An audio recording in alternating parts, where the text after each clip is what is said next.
बिस्मिल्लाहिर्रहमानिर्रहीम अस्सलाम वालेकुम। Welcome to my YouTube channel law students platform. दोस्तों, एक लीगल मैगज़ीन पढ़ेंगे, इक्विटी फॉलोज द लॉ, और इसका केस लॉ भी पढ़ेंगे। अब इक्विटी फॉलोज द लॉ, इस लैटिन मैगज़ीन का मतलब क्या है? Equity follows every procedure of law adopted such as rule of evidence. Equity does not follow any procedure which is contrary to law. यानी जो इक्विटी है वो प्रोसीजर ऑफ लॉ को ही फॉलो करती है। इक्विटी कभी भी लॉ के खिलाफ कोई भी काम नहीं करती। जो भी काम लॉ में है वही उनमें रह के ही इक्विटी भी काम करती है। लॉ के उलट कोई भी काम नहीं करती। When law cannot give justice or give appropriate decision, or when there is no other remedy available, equity comes into act। अब इक्विटी का पर्पस क्या है? जब यानी कि जो लॉ है वो किसी को जस्टिस प्रोवाइड ना कर सके, या फिर अप्रोप्रिएट डिसीजन ना दे सके, या फिर लॉ में कोई ऐसी रेमेडी मौजूद ना हो जिसकी वजह से किसी को इंसाफ दिलाया जा सके, फिर वहाँ पर जो है इक्विटी काम आती है। फिर वहाँ पर उनके जो डिसीजंस हैं वो इक्विटी करती है। Equity give assistance to law to fulfil the object of justice. Equity यानी कि लॉ को एक मदद देती है जस्टिस, ऑब्जेक्ट ऑफ जस्टिस को पूरा करने के लिए। The common between law and equity is to provide the justice, but equity will prevail when to apply law is unjust to aggrieved party. Law और इक्विटी में एक चीज कॉमन है, दोनों का मकसद यही है कि किसी को जस्टिस प्रोवाइड करना। पर इक्विटी तब ही काम में आती है जब लॉ जो है एग्रीवेट पार्टी को जस्टिस प्रोवाइड ना कर सके।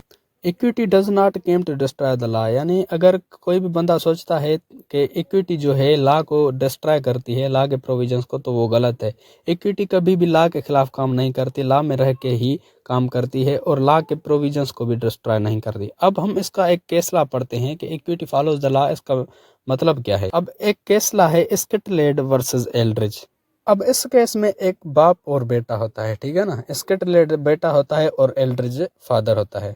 अब यूके में लीगली अगर कोई भी बंदा मर जाता है तो उसकी जो प्रॉपर्टी है उसके बड़े बेटे के नाम ऑटोमेटिकली इंटाइटल हो जाती है। लेकिन अगर वो अपने जीते जी वो बाप अपने ऑफ स्प्रिंग में, अपनी औलाद में वो प्रॉपर्टी बांट देता है तो वो बांट सकता है। लेकिन अगर वो बांटता नहीं और वो उसकी डेथ हो जाती है तो वो प्रॉपर्टी बड़े बेटे के नाम हो जाएगी, ठीक है। लॉ ये कहता है यूके में।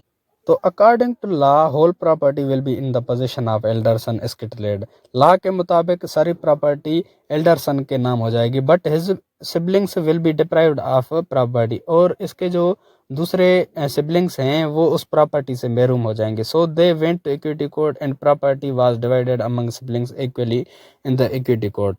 अब लीगली तो वो प्रॉपर्टी एल्डरसन के नाम है, ठीक है, लेकिन जो उसके सिबलिंग्स हैं वो इस प्रॉपर्टी से महरूम हो रहे हैं, तो ये किसी तरह उनके साथ इनजस्टिस है, ठीक है। अब लॉ तो यहाँ पर कुछ नहीं कर सकता, लीगली तो वो प्रॉपर्टी उसकी है, लॉ उनको ये प्रॉपर्टी नहीं दिला सकता। तो उसके जो सिबलिंग्स हैं वो इक्विटी कोर्ट गए और इक्विटी कोर्ट ने फैसला किया कि इस प्रॉपर्टी को इक्वली सारे जो है भाइयों में बांट दिया जाए। तो यहाँ पर जो है लॉ ने उनको जस्टिस नहीं दिला सका, ठीक है ना। लीगली वो एल्डरसन की थी, लेकिन इक्विटी कोर्ट ने उनको जस्टिस दिलाया और उनकी जो प्रॉपर्टी थी वो सारे जो इसके सिबलिंग्स थे उनके बीच में बांट दी।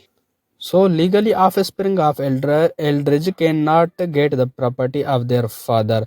लीगली एल्ड्रिज के जो ऑफस्प्रिंग थे वो उस प्रॉपर्टी को हासिल ना कर सके, but equity provide them equal property.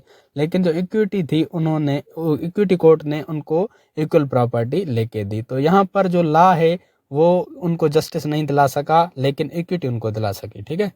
यानी कि इक्विटी ने जो काम किया वो लॉ के खिलाफ भी नहीं किया, लॉ के प्रोविजंस में रह के किया, ठीक। दोस्तों, अगर आपको दूसरे लैटिन मैगज़ीन्स की वीडियोस देखनी है केस लॉज के साथ, तो आप मेरे चैनल की प्लेलिस्ट में जाएं, वहां आपको लीगल लैटिन मैगज़ीन्स के नाम एक प्लेलिस्ट मिल जाएगी जहां पर आपको सारे लीगल लैटिन मैगज़ीन्स इंपॉर्टेंट मिल जाएंगे, ठीक है। अगर आपको लॉ के रिगार्डिंग किसी भी टॉपिक की वीडियो चाहिए तो वो टॉपिक लिख के साथ में LSP लिख के सर्च करेंगे तो आपको सबसे पहले मेरी वीडियोज़ मिल जाएंगी, जिससे आप अपना ईजिली कॉन्सेप्ट क्लियर कर सकते हैं। या फिर अगर आप मेरे चैनल की प्लेलिस्ट में जाते हैं तो वहाँ पर आपको हर सब्जेक्ट की अलग से प्लेलिस्ट मिल जाएगी, जहाँ पर उस सब्जेक्ट के सारे वीडियोस मिल जाएंगे आपको।